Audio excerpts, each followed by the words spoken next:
faster. See what's happening. Nobby checks them all out, make sure everybody's ready. Now we have the balcony.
Drag racing in Minnesota during the early 60s was very popular, and one place stood out, and that was Minnesota Dragways.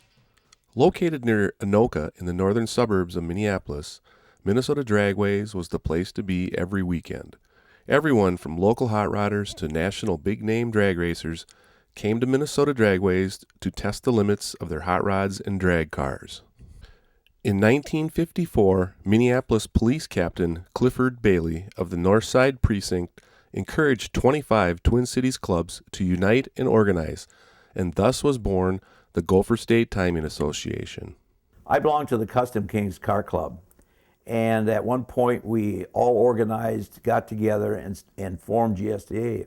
And we started putting on car shows and road runs and things like that. And eventually, we needed a place to go racing. In the 50s, there was a growing need for a quality drag strip in the Minneapolis area, and with more and more talk of the possibility of a drag strip, the Gopher State Timing Association got involved. I knew that there was interest in building a new drag strip because all we had was Twin Cities Speedway at the time. There was a lot of street racing going on. That's why I ended up going to the drag strip. I got way too many speeding tickets, and it turned out it was not a good thing, and so it was time to start looking at other avenues for venting my need for speed. Well, it helped get the kids off the street because I was a street racer in my high school days. In my annual, it said Tom Hoover doesn't speed, he just flies low. And there was a lot of street racing in the late 59s and early 60s, and I think it did a great job to get the guys thinking about going to the drag strip rather than the streets. Lake Street, after they took the streetcar tracks out of their trolleys, quit running on Lake Street, and Lake Street became the local drag strip.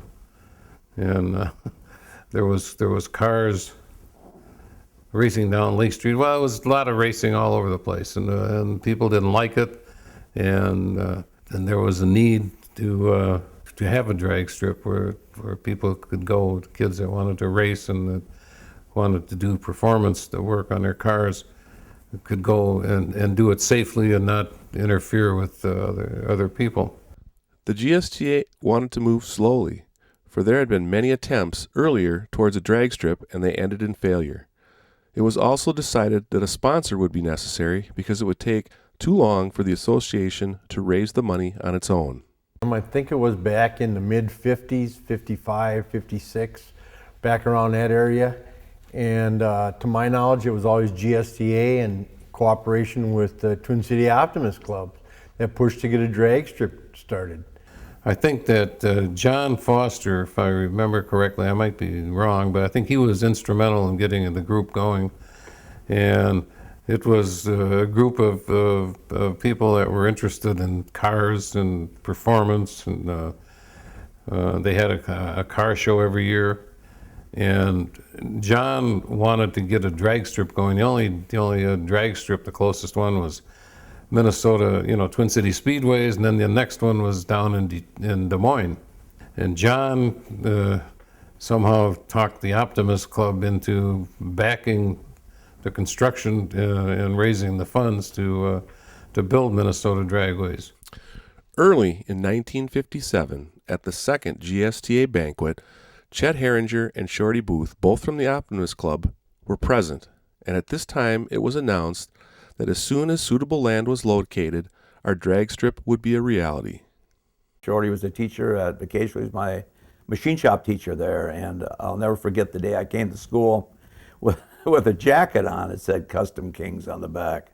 And he says, "All right, kid, what gang do you belong now?" And I explained drag racing and to him, and not just on the street. There were a bunch of good guys, hot rod guys interested in drag racing, and we talked about Minnesota Dragways, not Minnesota Dragways at the time, but Twin City Speedway, and we were hoping to be able to build a track just for ourselves. John was a really big influence. He was the great part of what got the Optimists involved and got them going. And John and Marge were into drag racing, were into cars, so they were a big influence on us. The Optimist Club soon settled on a plot of 160 acres of reasonably flat, undeveloped land northeast of Minneapolis on Highway 242, just outside of neighboring Coon Rapids near Anoka. They spent, I don't know, a couple of years building it and developing it and raising the money to build the drag strip. And I give John, the credit for getting this thing done. As a Gopher member and as a street racer, a prior street racer, just knowing there was going to be a safe place to race, and it was sanctioned, and it was going to be a great track with good traction and everything, we were excited.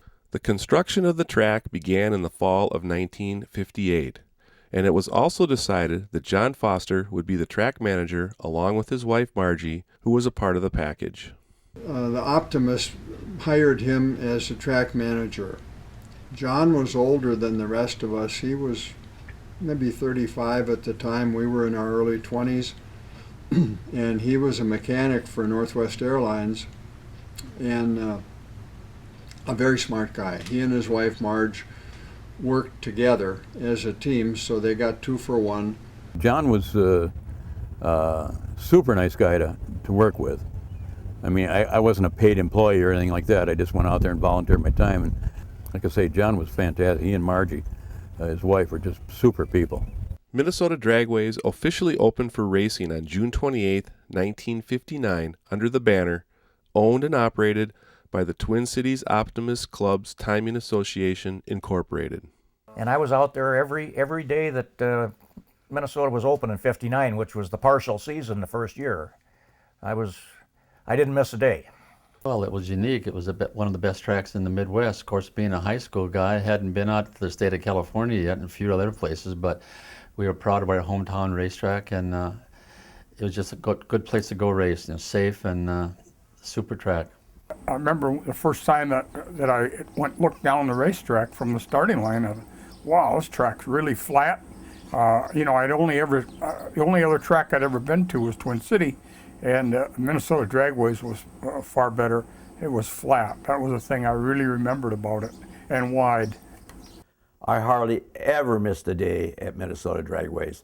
I went out there every single time where it didn't rain out. Minnesota Dragways was, probably the premier drag strip in this area.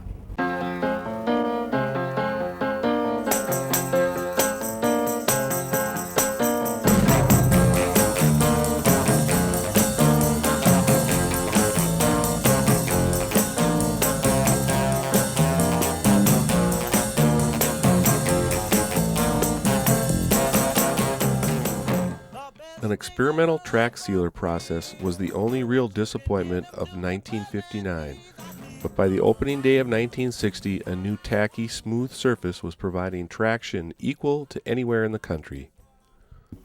It was a tough track at that time because they had really just finished it, and it was seal coated and had all kinds of sand on top of the seal coating. So anybody that was trying to get any kind of traction at all didn't. And it was a mess.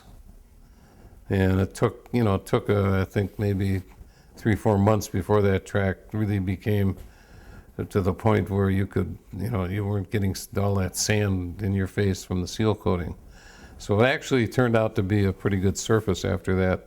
With tires spinning on the starting line, that the rock shredded the tires. And in fact, one of the very first dragsters to come to Minnesota Dragways was Karamessinis and Maynard with their Chisler car.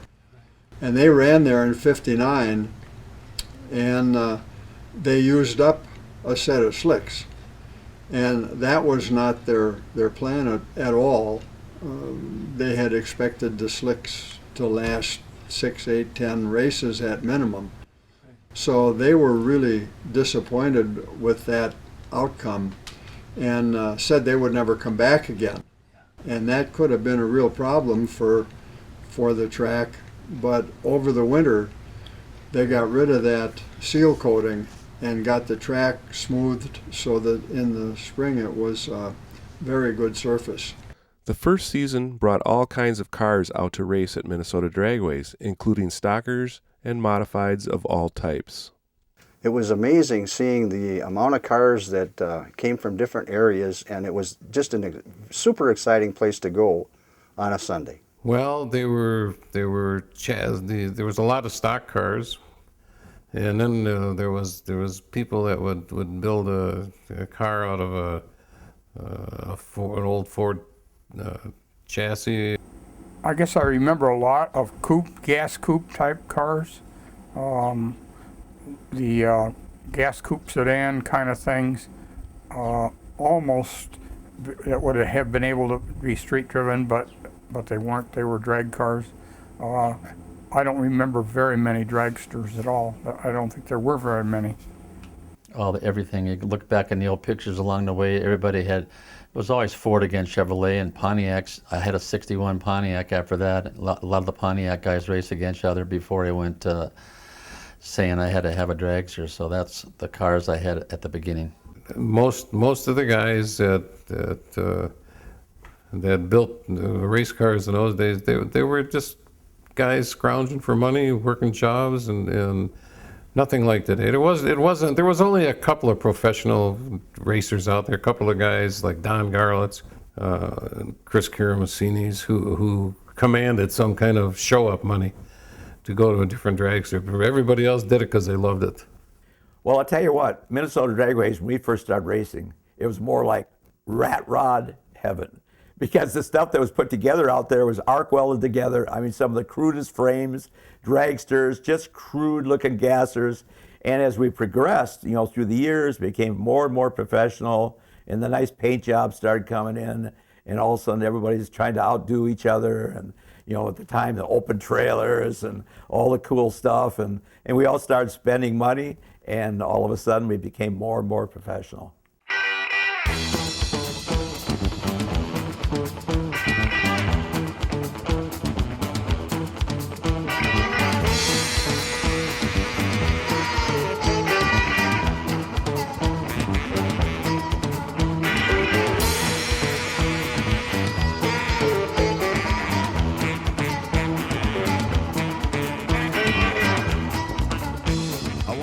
Minnesota Dragways became known for many track characteristics that were ahead of their time compared to other tracks.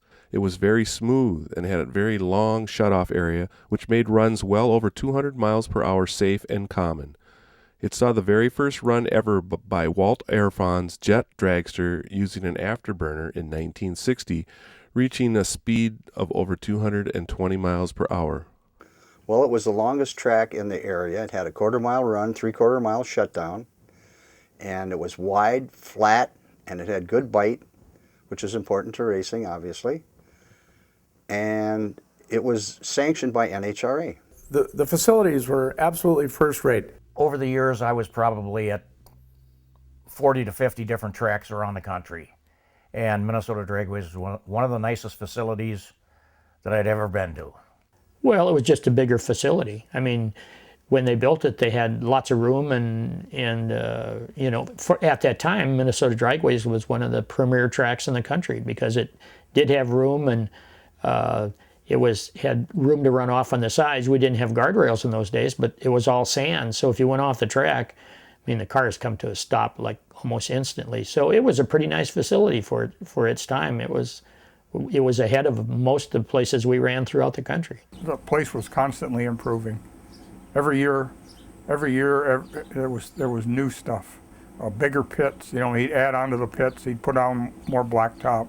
Eventually, the whole process just got better. More seating, as I recall, more seating for spectators. This facility had stands for the people to sit in, had restrooms instead of little outhouses, had food. It was ahead of its time. Running water for the cars to cool off, tar pits. Well, what stood out, it was just a beautiful track, pretty much asphalt everywhere. A lot of us guys were racing at Twin City, the competition in the old days, kind of a subpar racetrack, but we did race there. And but Minnesota Dragways was all brand new, and it was just a classy place to go, and everybody was there. Minnesota Dragways was, because it was my first one, I thought everybody had one like that, and it set a real high bar. The criteria was not at the other tracks. So I was kind of really turned off when maybe put out would be a better term, when I got to other tracks that had no paved pits and the scales weren't there and they didn't have enough bathrooms and the tower wasn't as tall or as well built, et cetera. So it was, Minnesota Dragways was clearly a gem when you compared it to a lot of the tracks around. It all goes back to the fact that Minnesota Dragways was a first-class operation. Nice pits, nice track, nice long shut-off. They had permanent bleachers in there. Not like some of the drag strips I went in the 80s were not even close to that. I raced all around the country. I raced up in the hills of still sand shut off and all the rest, and you stand up along the guardrail. And Minnesota Dragways was way ahead of its time. As a way to keep drivers informed and to promote upcoming events at Minnesota Dragways, a weekly newsletter written by John Foster was mailed out to drivers, highlighting the previous weekend's results and letting everyone know what was happening on the upcoming weekend. I have a plasticized copy of one where it was the KDWB Drag Festival, and I had run for a trophy that day and got to see my name on the deal. And to this day, it's special. It wasn't fast time, but it was my name on the Minnesota Dragway newsletter, and the very top of it showing, they had some nice graphic arts at the very top. Besides writing the monthly timer, Ron Johnson acted as public relations director and connected the Fosters with touring racers and exhibition acts in between the usual promotional chores. Ron Johnson was the chief photographer, and he had took many pictures and John at the time was very innovative again, and he started a newsletter, and he used a lot of pictures that Ron Johnson put together. I believe was writing articles for like a circle track deal, and then he started up with John, writing articles about Minnesota Dragways, and became more and more involved in it. Ron Johnson had a big part to do with the growth of Minnesota Dragways. He first started out as a photographer out there, and he hung around with the guys over at the Big Wheel, and he traveled with them, and he met Karamessinis and the guys out all even out in the West Coast. And I'm pretty darn sure he's the guy that made the connection to bring the big name guys up. In fact, I know for a fact that was right, true. And he wrote some of the very first the little flyers that we had. The newsletters. He was involved in that, and in the photography and stuff like that. And in the very start of GSTA, he would write that particular little magazine that we had. So I think that anybody should have credit, along with John at the time, and of course the Optimists and all the other involved. But Ron had a big deal to do with promoting that track. He was one of the guys that stood out on the center line in between the two, out in front of the starting line when the dragsters were running, and took pictures. John made a formal proposal to me that I would become drag news correspondent and be the track photographer as well. So starting when we opened the track, which was I think probably late April, I began to do the track drag news reporting and photography. John asked me if I would take on also public relations, and that would mean getting promotional material to the local media, the newspaper, television, radio stations, and also providing them with summaries of the racing every week so that they could, if they chose, use some of our information in the broadcasts or in the publications. The early success of Minnesota Dragways was a direct result of John Foster's hard work and innovation. John liked to learn from other people. If somebody had a good idea, John could take it and improve on it. John really did all the legwork because he was the manager. And his wife, Marge, was always there. John was always running around in his Honda 50. I will say this, being a dragster and a North End guy, John always catered to the door cars more because he always would say us guys took more time, and he was there for cars. I remember many a time, even when I went out there with my cousin Dean, that the cars were lined up way past the railroad tracks already, waiting to get in at 7 o'clock in the morning. And the majority of them were door cars from the area. Well, I love you, gal, and I need you, Peggy Sue. I love you, Peggy Sue. Then you know why I feel blue without Peggy, my Peggy Sue. Oh, well, I love you, gal, yes, I love you, Peggy Sue. Peggy Sue, Peggy Sue. Oh, how my heart yearns for you, oh, Peggy, my Peggy Sue. Oh, well, I love you, gal, yes, I love you, Peggy Sue. Peggy Sue, Peggy Sue, pretty Peggy Sue. Oh, Peggy. The early 60s saw many changes at Minnesota Dragways. After a few years of flagman starts, John incorporated a new lighted starting system, and then a few years later, the modern Christmas tree. Well, Navi West, pretty hard to forget that name. He was a starter. Flagman starts. Oh yeah. Who will ever forget Flagman starts? Well, I think that, it was more like a dance than anything. I think everybody was kind of outdoing themselves, who could jump the furthest up and who could wave their hands the most. And actually, I think that really made drag racing a lot of fun. Some of the hot shoe racers that were really savvy would try to read the flagman, and they could almost tell if he did a little twitch, and they'd get a start. It was possible for a guy who was very experienced at drag racing starting to be able to get the flagman to react to him. If you really watch and detail what you're going to do, you could get a good lead there, and you really had to pay attention to the flag guy without getting a red light. Oh yeah, I mean, that was, well, we didn't know any different. That's all there was. The flag, the guy with the flag in the middle, and he'd decide if you red lighted, or they didn't call it red lighting then. I don't call it jump starting or something, but it was his decision if you moved too soon. John came up with an innovation and put starting lights so that everybody got a fair start, and that replaced the flagman. So John worked out an arrangement of colored lights that would blink in a sequence, culminating in a green light, and that would be the signal for the cars to go. I want to say John Foster invented it, but he innovated a starting line, a starting green light. When it went from the flag start to the red green light deal, I mean, that was a big deal. He pretty much made that work, and I think that was a good thing. And then eventually NHRA in 1964 came out with the Christmas tree, and it was really something exciting for all the local racers to use because they've seen it in Hot Rod magazine or maybe on ABC Wide World of Sports, and now they had the same opportunity to run on a Christmas tree as a national, race. And at the same time, it made it a lot easier for handicapping races as far as slower cars against faster cars. When the Christmas tree first came in, it gave everybody a fair start because you couldn't jump the lights. There were guard beams to keep you from jumping the lights, and if you did jump, you would red light.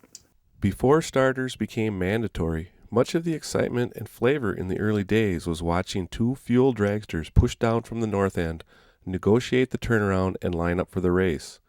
Crew members also held the cars back by hand to let the drivers take the slack out of the clutch. In the days before starters on the cars, they were pushed out from what we called the north end. They'd come down in pairs, make a U-turn at the bottom of the strip, and line up. The way it was then, it was all push start in the beginning. We ran the B-gas dragster in 1961 and 2, and that was a push start. Push out from the big end, go down, turn around. No problem turning that around. It was a 110-inch wheelbase. We just had a good time. It was time to go. We'd push them to the top end and push them to start, turn them around, and let them rip. So it was just set up pretty darn nice. I remember the push starts real well, and I remember how mad the door car guys would get that we took too much time because we were way up on the north and and this kind of stuff. But I always felt that the push starts, that was, you didn't know who was, a spectator's point of view, you didn't know who was coming out, you didn't know who was pushing down. It was just kind of like foreplay before sex, that's the way it was. We didn't have the sophisticated inertial starters like they use today, and they didn't start the cars. The two cars would get pushed out onto the track and turn around and come back with starting the engines. Then they'd make this big U-turn right at the starting line. It was kind of a performance, act that people liked.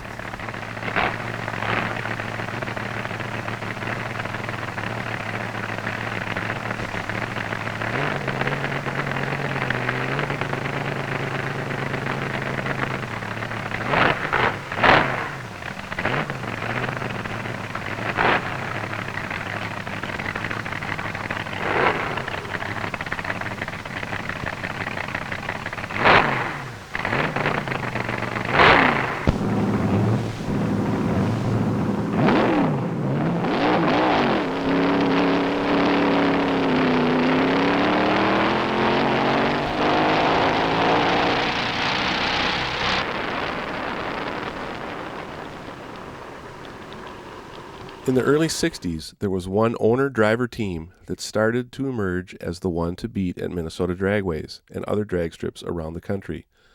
The owner was the Big Wheel Auto Store. The car was the AAGD gas dragster maintained and tuned by R.V. Mack, and the driver was Bruce Stormin Norman. Well, in those days, we would go over to the Big Wheel to see what was happening because that was the place to be. They were the center point of most of the racing in the Twin Cities area. And when we heard he had a dragster, we all went out to Minnesota to watch it. And he was kind of our hero because he was the first dragster. We had a lot of cars that were rails, but they were actually automotive rails. He was the first actually dragster-built rail that ran out there, and he was kind of our hero. Nobody really knew about drag racing up here, much about it. The only thing we knew was the West Coast and all the cool cars that they were building out there. And then all of a sudden, R.V. Mack from the Big Wheel, who had money, built a cool dragster. And that was the first one we had in this area that was competitive. It was like, oh man, this is it. That instantly made me a dragster guy. R.V. was the one that led to all my trouble. I bought my first parts from R.V. at the Big Wheel because I lived in South Minneapolis and the Big Wheel was in South Minneapolis. The first year of the Nationals in Detroit, I took my 57 Chev to Detroit. But in 59, I left at home and I went with R.V. Mack and the Big Wheel crew and helped crew the car for him there. And so you can kind of say R.V.'s the guy that got me going on it all. One of the very first real professional guys that came out of this area. And R.V. did very well. And consequently, a lot of the big name racers came up here to beat R.V. and the Big Wheel. In the week before the Nationals, a cluster of California guys on the way to Detroit came to Minnesota Dragways, primarily the Dragmaster guys, but they brought 4 cars. And they came back to Minnesota, and the Sunday event rained out, so we got together at the track on Tuesday night. And that night, the Big Wheel set a national record for speed, 176 miles an hour plus a little. And the West Coast guys didn't believe it. They'd have match races, like we'd match raced a couple times with Bud Don and John out of Chicago, and we always beat them. But it was a good attraction, and we were good friends with them. Even if you beat them, we were friends. And we raced Tommy Ivo at several drag strips around, and I think we beat him too, even when he had that twin Buick car. And we were good friends with Tommy Ivo. So we weren't always the ones that they featured. They'd have, the Garlets come up maybe, or somebody else to race against somebody else. But the fact that the big wheel was running so good and they knew that we'd be there every Sunday, pulled a lot of people out there because they didn't have any cars going as fast as we were going for a long time. John Foster began booking touring pros at Minnesota Dragways.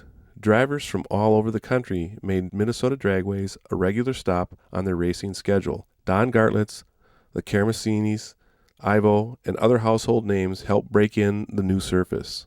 All of these drivers became track regulars over the ensuing years. John was able to hire in a program, and we had an event in June that 1960, and we had all the big shots there, including a car from Seattle, Cal-equipped.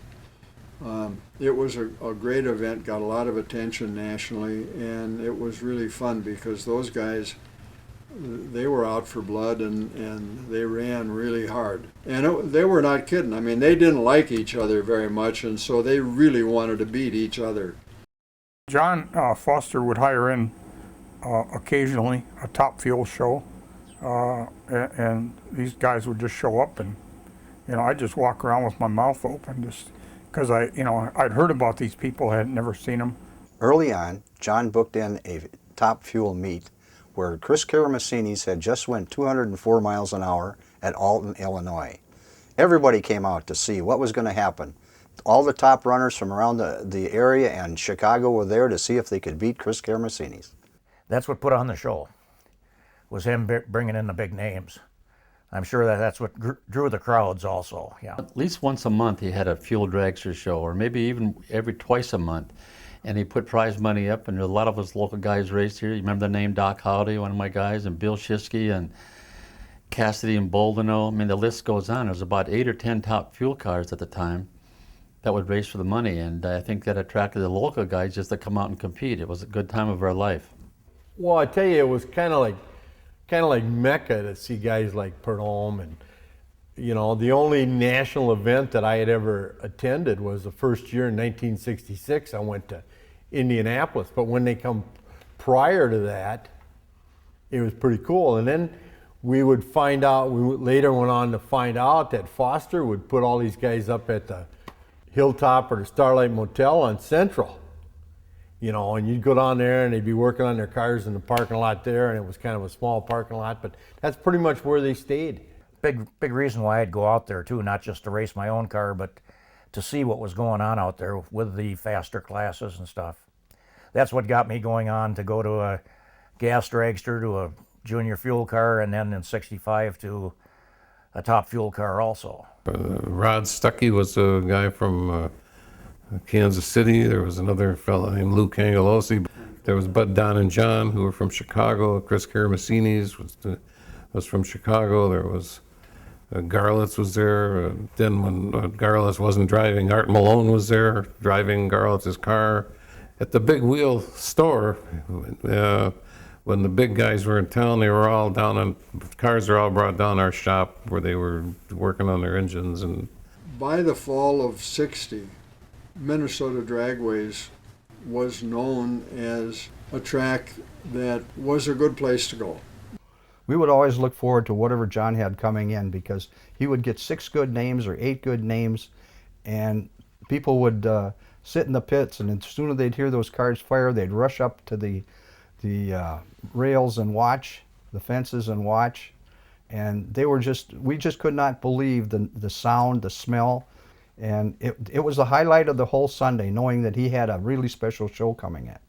Well, Chris Kermasinis was a real big name out there, and of course, Don Garlis, and oh man, just about and then the guys from out of Kansas started coming up. The guys building cars out there, Settle Postino came up.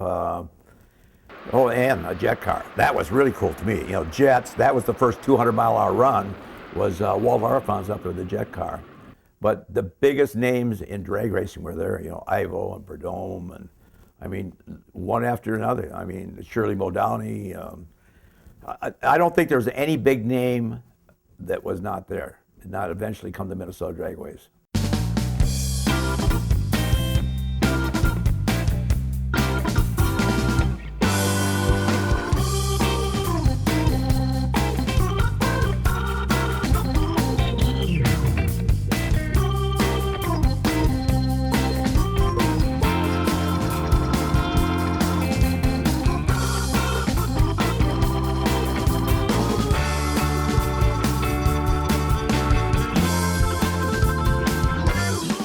The early 60s at Minnesota Dragways saw cars getting faster and more sophisticated.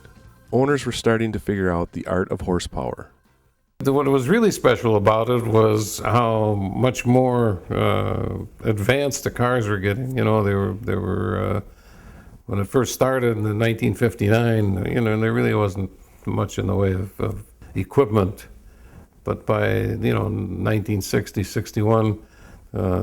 People were starting to build engines that they were buying equipment. They were being able to get better tires, slicks, and you could buy the fuel injection stuff was starting to become a little more advanced. Of course, Hilborn had been in it for years, and then Enderley came along, and if you go back to the first time Garlits raced up there, they were running 8 carburetors.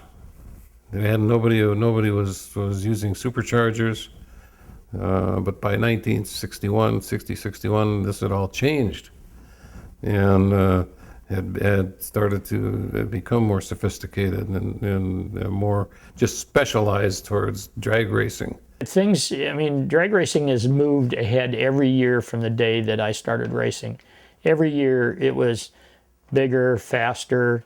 Well, the early 60s, that's how I got started on Nitro. We had match races up here on the Nitro cars. I think they had a couple guys hired in, like Bob Sullivan and a couple guys, Malone or somebody, and RV Mack was out there one day, and I says, let's try this car on nitromethane, because I could see how good those guys were going, and that's what got me hooked. We had leather jackets those days, and we changed a quick change gear in the back of the Dragmaster chassis I had, and guess what jet to put in the injector, and we ran them by 25%. I borrowed the fuel or bought it from Bob Sullivan, and the darn car at that time went like a 8 seconds flat, 198 miles an hour. I said, well, at that time we were racing gasoline-powered cars, and from that weekend on, it started my Nitro career.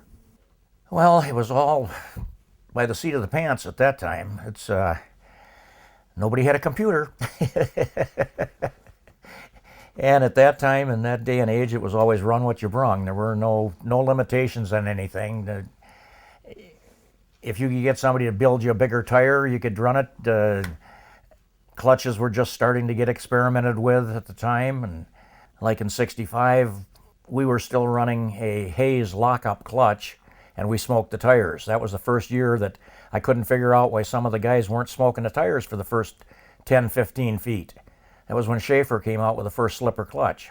Well, I think as the time progressed, everybody kind of, as far as the dragster guys were concerned, there were getting to be some chassis builders. You know, Bob Myers got started here in the Twin City area. You had George Weplow building some cars. The West Coast influence played pretty heavy here on the Midwest, and word traveled quick, and things really progressed. More and more speed equipment, came into be. There were more places to buy speed equipment. I remember Dave Anderson's shop down on Lake Street. I think it was the Anson Speed Center, and Ted Smith. And it was a real, and of course MAS, and Bruce Ross was there, and it escalated from there on in. The word traveled fast. And but I gotta say, whether it was Twin City or Minnesota Dragways, St. Paul, Minneapolis were just a hotbed of drag racing for the Midwest. I mean, this was where it was. There were more dragsters around here than I think outside of the West Coast. The early 60s saw the emergence of the very popular superstocks, starting as a sales war between automotive manufacturers and with the increasing size of powertrains and horsepowers, it was very popular with the drag racing fans. It was a great time to be at Minnesota Dragways. Well, back in 62, 63, it was a popular time for super stockers coming out of the factory back cars and fast cars right out of the factory. Early on as a spectator, there was a huge allegiance to your brand, Ford, Chevy, Dodge, Plymouth. And when the cars started coming out with aluminum front ends and all these things, there was a huge amount of interest and cheering for whatever brand you happened to have. And John would play into that, and he would have meets with Chevy against Ford and Ford against Dodge, and all the super stock people in the area were looked on as the big shots.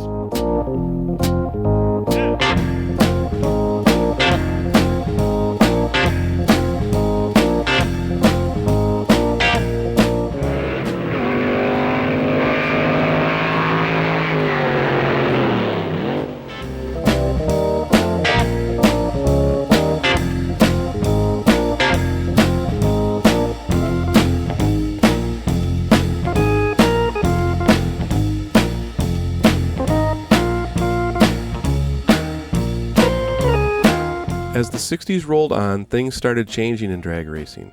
Cars started getting faster, there was more money involved, AFX cars and funny cars started to emerge on the scene, and bracket racing was thriving. I think more people were getting into it, and the cars were certainly faster. When you see the middle 60s, you see the big block Chevrolets and the big block Fords and the big block Mopars, the Chrysler Hemis. You see all of that coming up. And there's factory money helping some of the guys, and many of us here around Minnesota Dragways would see how fast they were running using that part or that slick or that this or that, and we'd be hot to get home and try to find out a way to get that part. Well, it was just the evolving of the cars, really, more than anything. The technology was coming around. We were starting to catch on to what the people in California had already been doing.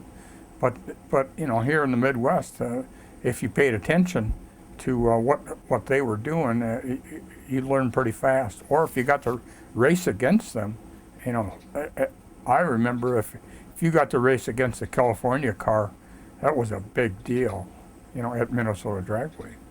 Drag racing really started to become a real, not just a hobby, but a sport. Bobby Sullivan had bought a new Barracuda, and he took the engine and clutch unit out of his Pandemonium dragster and removed all of the drivetrain from that Barracuda and put the blown Hemi into it, along with the rear end that would hold up to the pressure of 1,500, 1,800 horsepower. And he started traveling to tracks doing full-length burnouts with that. They weren't burnouts then because nobody was doing burnouts. They were just smoky runs. And it would run 185, 190 miles an hour. He was sitting in a stock seat. He had the stock passenger seat. He had the radio. He had the cigarette lighter. And he was just out there doing his thing. I like to think of 1964 through 1971 as the golden years of drag racing. And dragsters were king of the sport. The AFX cars were just come on. Midwest here we had Lutz and Lundberg, Jim Lutz, but we'd get in Gary Sullivan with Pandemonium would come up here, and some of the other cars from Chicago. I believe I seen Grand Spalding Dodge up here a few times, but nothing seemed to turn the crowd on it that much at that time than the dragsters. In 1966, Minnesota Dragways started using the new NHRA rules, classes, and guidelines, so all records were reset and they started new. I remember that John had kind of his own record system, and he had a point system to go with it to reward those people. And there was a lot of classes that were not NHRA that John catered to. John realized early on that bracket racing was where it was at and created numerous classes to accommodate as many racers as possible. By late 1966, bracket racing had become very popular with drag racers at Minnesota Dragways. One of the things John did early was, knowing that he wanted to have a lot of people race, he decided that if there was 2 or 3 cars, he could make a class for them and give them a trophy. And he added to and supplemented so many of the NHRA classes. And if he couldn't find a place for you, later on he put in bracket racing where you could dial your own time. And in doing that, a lot of guys would sandbag. So he put in a provision that you had to turn a certain mile an hour according to your class so that you couldn't sandbag. So he's always being innovative, trying to get more people in, trying to let everybody enjoy drag racing. Promoting races, and as far as developing the following, as far as the small racer was concerned, the kid that drove his car out to the drag strip and popped the hubcaps and maybe didn't even have a set of headers, but John developed classes so that there was something for everyone to participate in. And he was innovative in coming up with stickers for your side windows that indicated that you were a trophy winner out at Minnesota Dragways, or the dash plaques, and of course trophies and fender covers. So it created a following from the grassroots level. When John first introduced bracket racing, at the time I was still interested in running a trophy or something like that. You had something to bring home. And but with the new bracket system, you had to dial in not only the ET, but you had to dial the mile per hour. You go out to Minnesota Dragways on Sunday morning at 7 o'clock in the morning, and the line would be almost out to Highway 65. You know, it was so long, and 99.9% of them cars were cars that were driven. And it was, bracket racing was big at Minnesota, and it was big at Twin City. John, I think, made his money and sustained and grew Minnesota Dragways out of the bracket race program. Because they had so many cars, John came up with 4-car wide. I don't ever remember of hearing 4-car wide anywhere till later on in my life that somebody else did it. But I remember it at John's place. There was a healthy contingent of door slammer guys, and they really made the track because there weren't big shows every week. And so the track was supported by the faithful who came out every week and took the hubcaps off and opened the headers and ran their streetcar.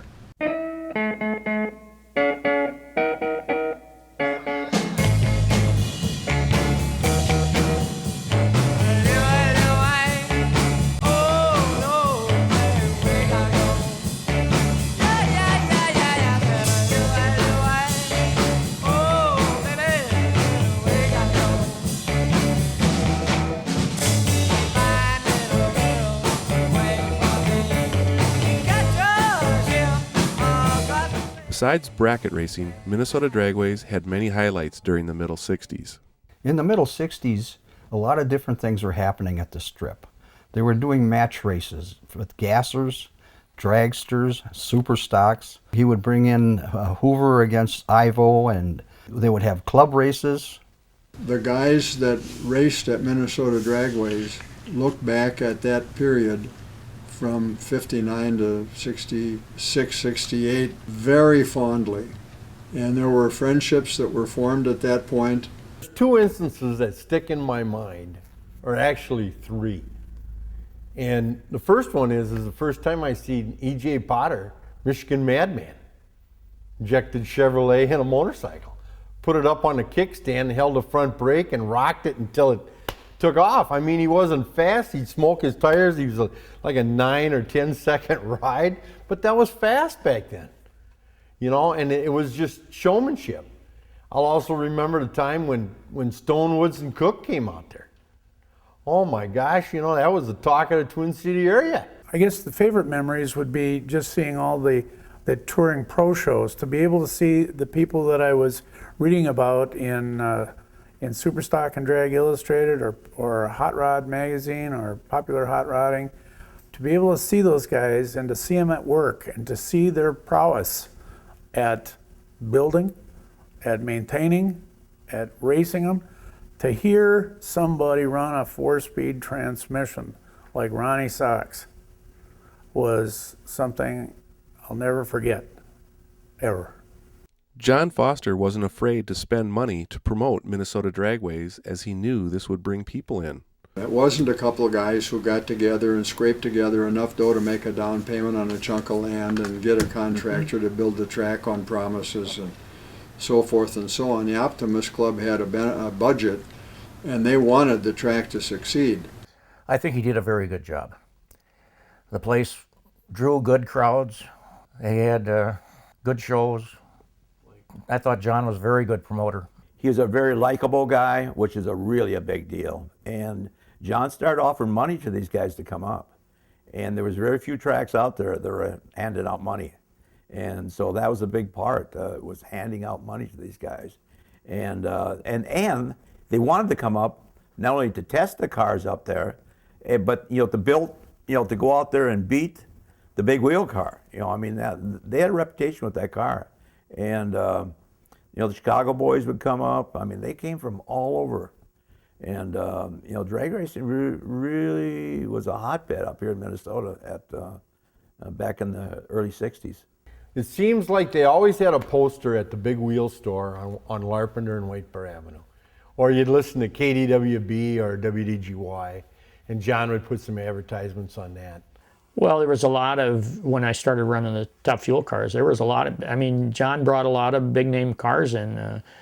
The Greek came in, and Pandemonium cars came in, and pretty much everybody that was on tour ran at Minnesota Dragways at one time or another.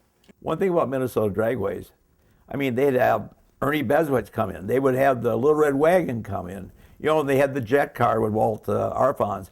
They had almost every single big meet of any kind. They would always have some kind of a name that they would promote on radio, and that would just keep on bringing people in. Spectators would usually follow maybe their local buddy or high school buddy that happened to be drag racing, but also he brought in professional shows or professional people that had been in Carcraft magazine, Hot Rod magazine, or at the time Drag News or National Dragster.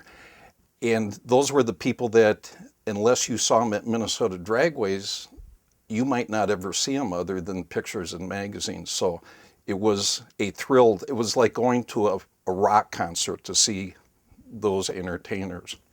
During the early to mid-60s, many local drivers started emerging on the national scene and having great success against the rest of the drag racing world. The first local driver that really made a name was the Big Wheel. And shortly after that, Tom Hoover started his claim to fame with great runs at Minnesota Dragways. Well, locally, Tom Hoover, of course, he was #1 in this area as far as getting somewhere. Warren Johnson was an absolute stellar performer and established a record of wins and championships that is maybe second only to Bob Glidden. John Hagan was an early pro stock competitor, and he developed his racing skills at Minnesota Dragways. And there were a bunch of others as well, Dick Charbonneau and a few others who I don't remember. We had Charbonneau with that national event winning Plymouth in Superstock, and we had other guys that were really hitters around the nation. The middle 60s saw the emergence of AFX cars and funny cars, and they were very popular at Minnesota Dragways. AFX cars, when you look at that progression from a super stock car or to a car that they want to run a little bit faster, and they're going to move the front wheel wells and the back wheel wells, and then pretty soon a carburetor's not enough, you got to put injectors on it, and then injectors not enough, you got to put a huffer on it. You're starting to see some wild shows, and because we're seeing this and what they're doing to these motors, we know this isn't your father's Studebaker anymore. This is some pretty radical stuff. And to find that somebody was willing to do this and then start it and then run it and then start adding fuel to it it was really a kick, and they made noise, and there was flames, and it was just really very dramatic, and we all thought they'll never come up with anything as neat as this ever again. And then somebody came out and ran even faster with a bigger huffer or bigger tires. A lot of them decided that they would go to funny cars because you didn't have the competition of factory-sponsored, factory-powered funny cars at that point, and they were much easier to run from a perspective of not having to expect to blow up in order to make a good run. They helped draw crowds, yeah, definitely. It was something new, and people always want to see something new. When we first saw an AFX car, or an altered wheelbase car, which was the genesis of the funny cars now, we couldn't believe them. They'd moved the axles forward, and so here's an axle sitting, and right behind it's the wheel well. It was the oddest looking thing that shortened the wheelbase, made them kind of not good on the track. And John he would book in 6-car shows, and he would always say, one runs, one breaks, one don't show. And that was his take on funny cars. Bill Schiske and I had that funny car, and I could see the opportunity. The dragsters were kind of falling to the side a little bit as far as making money. They had various shows for them, but the funny cars were being the hit of the day right now. And that all started in the late 60s when they had a lot of the cars were altered wheelbases and stuff like that, and the fans seemed to dig them. So we decided to jump on the bandwagon and get a funny car. We've been there ever since. Hot town, summer in the city, back of my neck getting dirt and gritty. Bend down, isn't it a pity? Doesn't seem to be a shadow in the city. All around, people looking half dead, walking on the sidewalk harder than a match head. But at night it's a different world. Go out and find a girl. Come on and dance all night. Despite the heat, it'll be alright. And babe, don't you know it's a pity the days can't be like the nights in the summer, in the city, in the summer, in the city. Cool town, meeting in the city. As the 60s were coming to an end, things were really going strong at Minnesota Dragways. Funny cars, rails, super stocks were going strong, as well as the emergence of jet cars and wheel standers. During this time, John promoted many different shows. Well, we just had a lot of really good races there because John would put on an 8-car Top Fuel dragster show. And that was really great for us because we had, I believe at that time, we had 9 guys running out of the Minnesota Twin City area. So we could have a full 8-car show and actually 1 car left over. So those were great shows for the people, and they were great for us because we didn't have to travel a long way, and we got a chance to go out and race our cars and you know, get some runs in and learn more and get more experience. Oh yeah, he put on some shows, that's for sure. Oh, the wheel standers, and they even had a Turbonique rocket car out there. They had a couple of those come out there. Yeah, there was a lot of really cool stuff that came out. The wheel standers, everybody liked the wheel standers, you know. And before you know, you got 2 of them drag racing side by side. And I think if in the classes that we ran, we were all running nitro then. We had about 8 or 10 cars here that competed on every Sunday, come out and have at it with each other. And the competition factor was great, and the nitro class put a good show on for everybody. I think pushing the car down and turning them around in those days. Nowadays they got starters on them and everything else, but in those days it was a little bit more raw, and it was a better show. You know, we had the Coca-Cola Cavalcade of Stars. They came through, they were booked out of Chicago, and you had a real multitude of cars. It was later in the 70s, I think it was probably in the mid 70s or early 70s when John came out with a Wednesday night show program where he would hire in, and I think the reason that came about was because there was a lot of touring pros. Chicago, Winnipeg was doing some things. Schiske, like I said, had a car. Darrell Amberson, Human Row had a car. Hoover, that they could be bought in and hired in for that deal there. Funny cars, actually. John had booked in funny cars back then. If there was anything that I had gone to Minnesota Dragways to do or see where I didn't have a car with me was probably the funny cars. And he occasionally would have a weeknight show, like a Monday night, where he could catch some guys on their way back from somewhere with funny cars. and I believe that would have been in the '69 era, '69 and '70. And of course, then at that time, Tom Hoover and I were already building a car, so the dragster, for us, the dragster thing was over. Well, I thought first of all, John, there was no question about who was running the track with John Foster. When he made his decision, that was it. But they were willing to bring in the shows. When the funny cars came around in the 70s, you got the Moby Dick car, Jerry Boldno, Bruce Ross, good friends of mine, top fuel guys too, Bob Stewart. They raced to Indianapolis. If they go to the big races, then they were getting to be part of the team, and Doc Howdy, of course, and Bill Shiskey. They raced in, there was half a dozen guys that came out of Minnesota here that are very popular. There were times when there was so many top fuel cars in the pits would make your head spin. He drew them in from all over the country. Well, you had Kai was always doing stuff with roller skates and skateboards and go-karts and just about anything you could put a rocket on. Eventually, I drifted off and started doing rocket cars because to me it was all about speed. I wanted to go fast. And when I built the very first rocket car and brought out there, it was an all new era because all of a sudden we're running well over 300 miles an hour. 50, 60, 70 miles an hour faster than the fastest top fuel car in the country. And I was in my glory. And I started a thing of booking other stunt acts in and stuff like that. And I brought a motorcycle jumper out there, and we brought Captain Rollerball out there, and some of the other stuff that we were involved with. Little Red Wagon, there were some wheel standers that toured.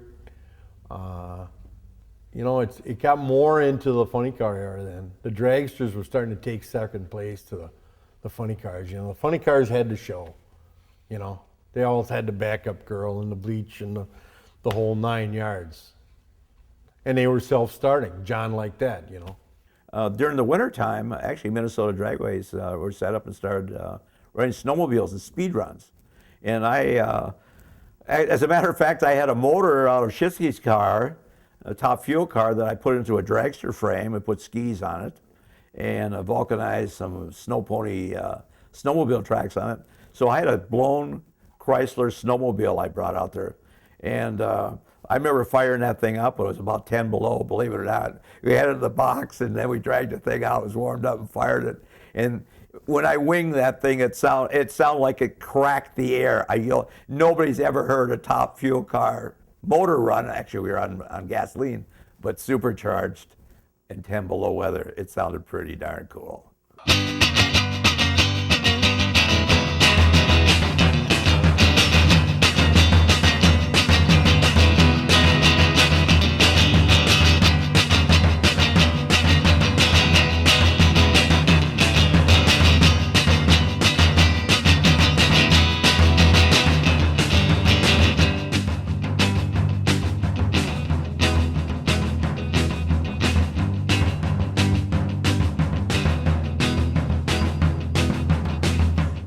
The UDRA, United Drag Racers Association, was one group that booked in many shows at Minnesota Dragways starting in the late 60s.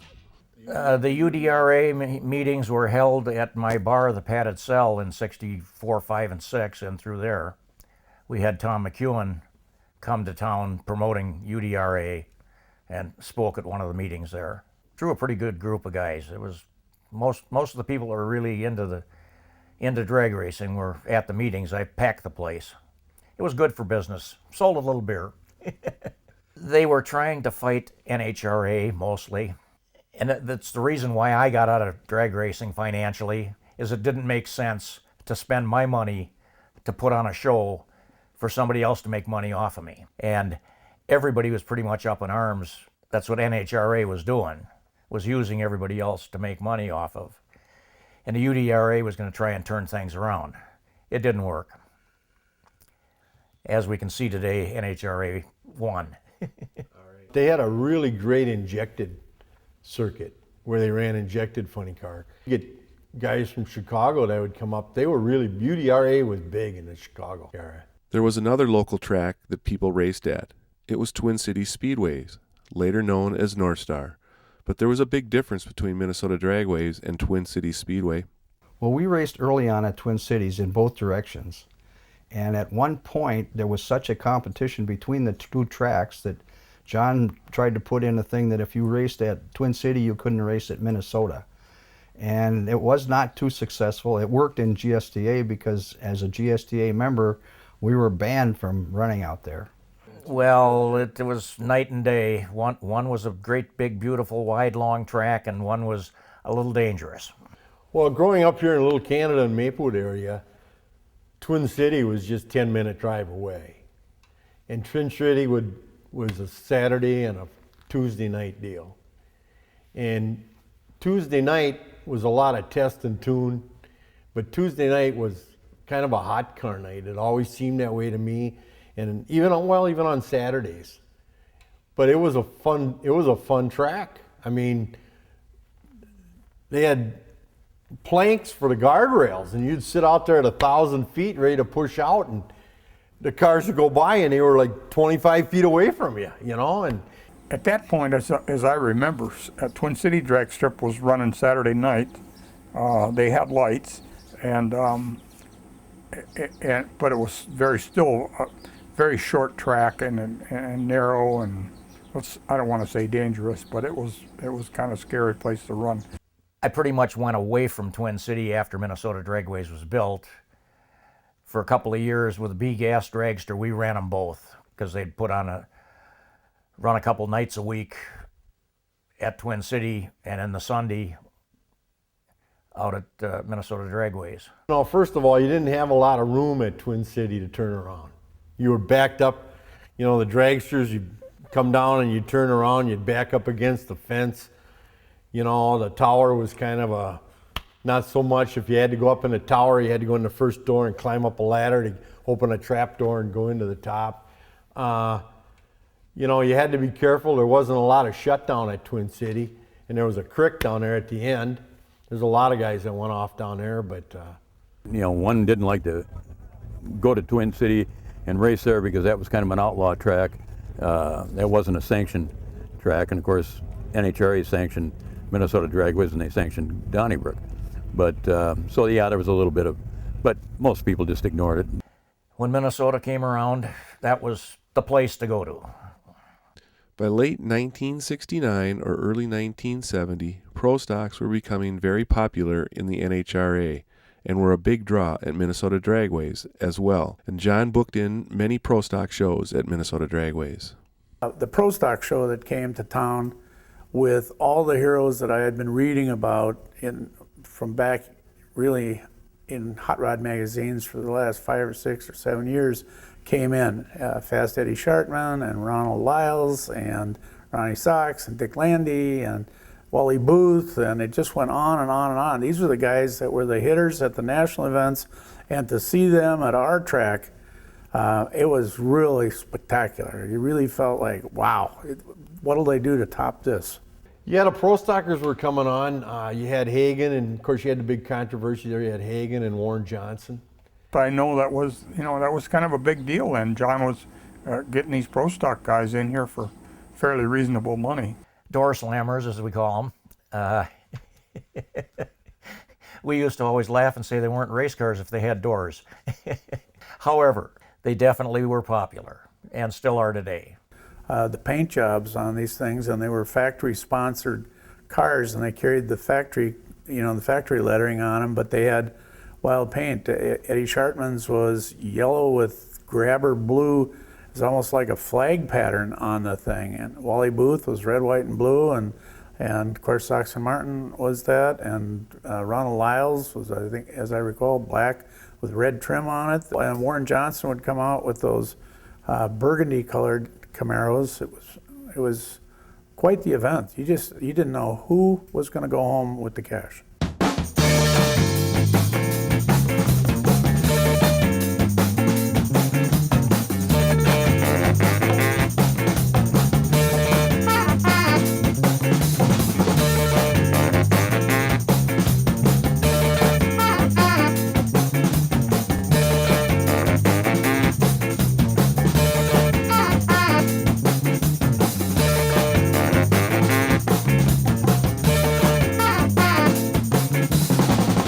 July 16, 1972, one of the largest and most memorable shows that John had at Minnesota Dragways was Evel Knievel jumping over 13 buses.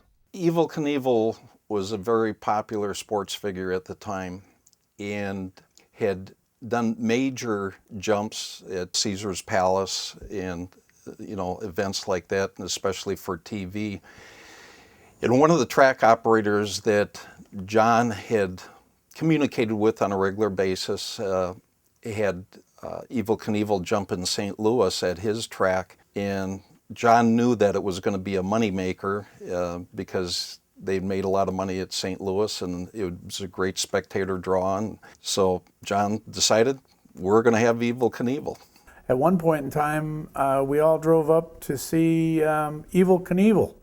And that was the day that they landed the airplane on the runway, and then he didn't get it stopped quite before he hit the semi-trailer. So that was pretty exciting to see a big rig and a big star like that come up there and make a show for us.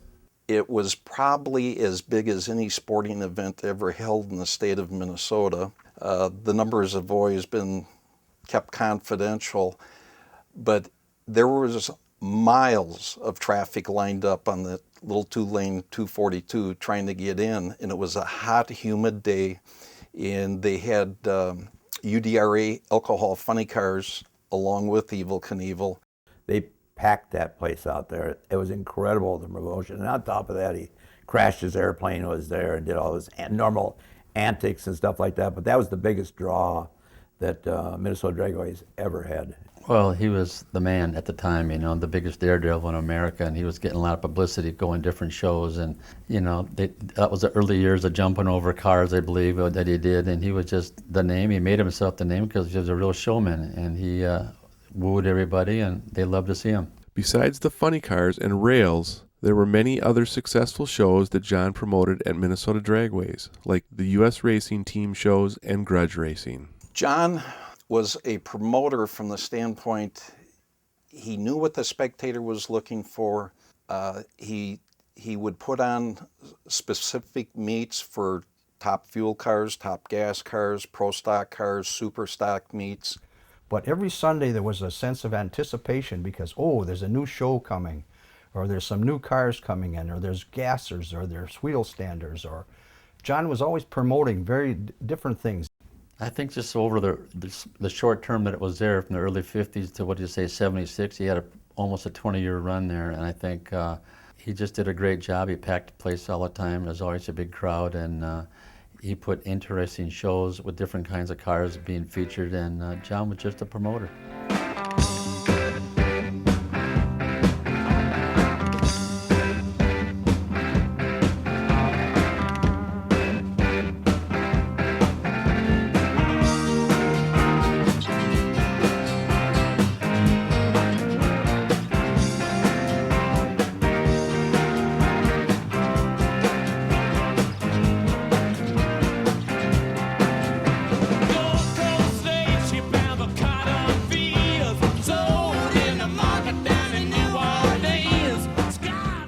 After managing the track since its inception, the Fosters left at the end of the 1972 season.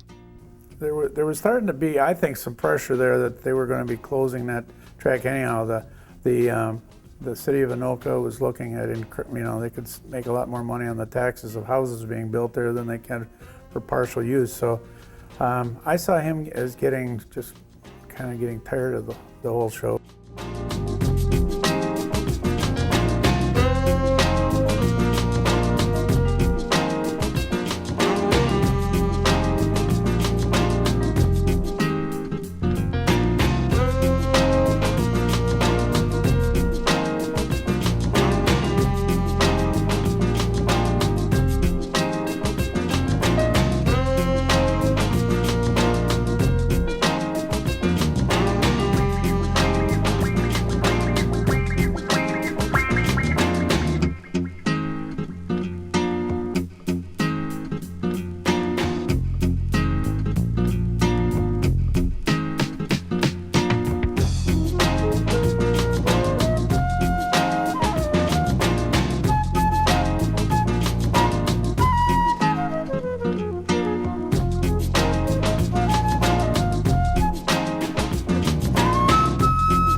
It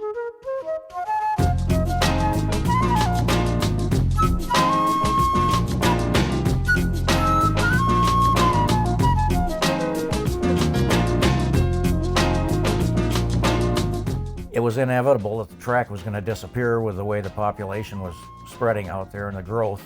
I always thought it was there was some irony there that people moved in knowing that there was a drag strip there, and then on the one morning a week when they lit up some of the louder cars, then they got upset about that. It's like buying a house next to the airport and then complaining about air traffic control. So eventually when they were building houses at the end of the drag strip, we knew that it was over. I got to think it's due to money. Probably, and just from what I see or what I saw, the land value around there became very good, and they had an opportunity to close it up and sell it up. And those people are business people.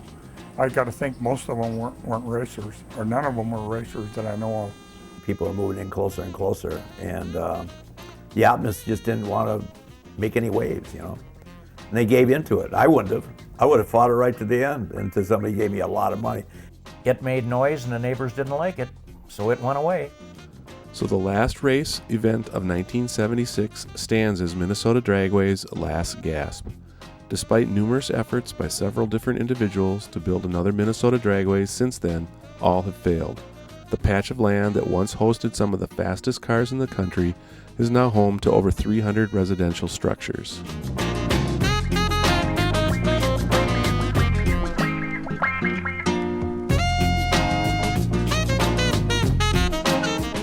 It was just a great thing to have been born when we were, to avail ourselves of our driving licenses and cars at a time when horsepower started to be the deal, that muscle cars started to be developed, and we had a place to go and run them without running them down a highway or some other place. We got to go to a place where it was encouraged, and we could go as fast as we want, we could be as loud as we want, and there is nothing for a young person, particularly young fellas, like the smell of burned hydrocarbons and smoking tires and the roar of open headers.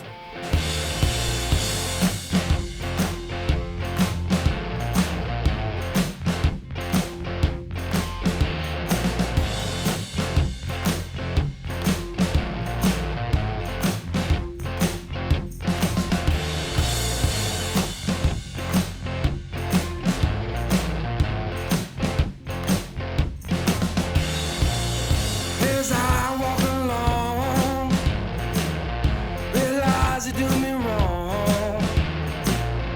As I walk along, realize you do me wrong. So long, so long, so wrong, so wrong. So long, so long, so wrong, so wrong.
John was always a gentleman, and so was Marge. And everybody respected them and kind of looked up to him like mom and dad. Early on when we got our first dragster and we worked on it in his garage, John had been an aircraft mechanic and was a very good mechanic besides that. And he taught us the whys and wherefores of how a Chevy engine should be put together. And we learned so much from him, and he was so supportive. And wherever we raced and everything, he was always saying, now when you go there, you want to do this, and when you go there, you want to do that. And he was really kind of the godfather of GSDA's racing series. John was always real fair with me. There were some of us that liked to drink a beer in the pits once in a while, and all John would ever tell me to do is tighten your shop rake a little tighter. I can see the corner of that can. He was pretty good. Sometimes I felt that when he was paying the bracket winner or the bracket runner-up or whatever, that it was coming out of his personal pocket.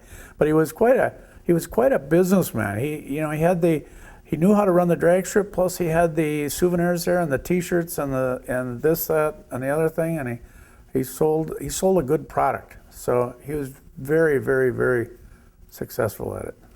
Well, John had a very strong drive, and that's what it takes. It takes drive and personality. The fact that you want to do it and enjoy what you're doing. And he truly enjoyed what he was doing. That was a big part of it. He did allow us to close it up one evening. And I'm talking out of church now, but we let him go, said, yep, we'll take care of it. And the moment that he was gone, the mice started to play, shall we say. We unloaded the cars and with hand flags and one thing or another, had a few more bracket races that afternoon before we finally toddled out of there. John Foster was the godfather of drag racing in the state of Minnesota, and really the person to take it from the infancy to, a professional sport in the Minnesota area. I think he did I don't think anybody could have done it any better. I think he did a great job.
My dad was born in November of 1921 in Union Star, Missouri. He served in the Navy during World War II as an aviation machinist mate, second class. My mom was born in March of 1924 in Minneapolis, Minnesota. They met in Le Mars, Iowa, and got married in August of 1945 and lived in Minneapolis the rest of their lives. They had 3 children, my oldest sister Cheryl, Candace, and myself.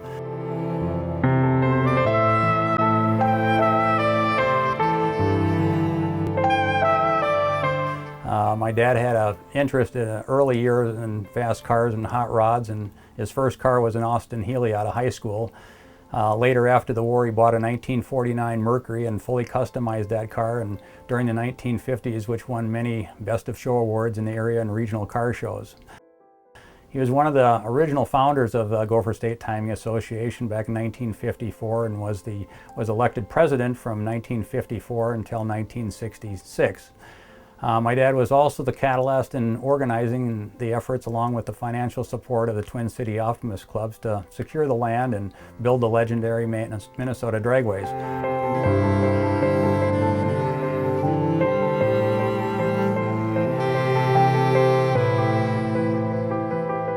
Together, my mom and dad managed the drag strip from the opening day in June of 1959 through the end of the 1972 race season.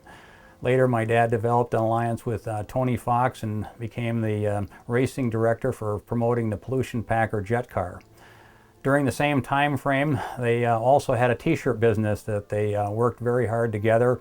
They retired later in the early 1990s and enjoyed those years with their 4 grandkids and family and friends, and spending time at the races and area car shows. The things that most people came back and remind me of is they were never seen apart. You never saw one without the other.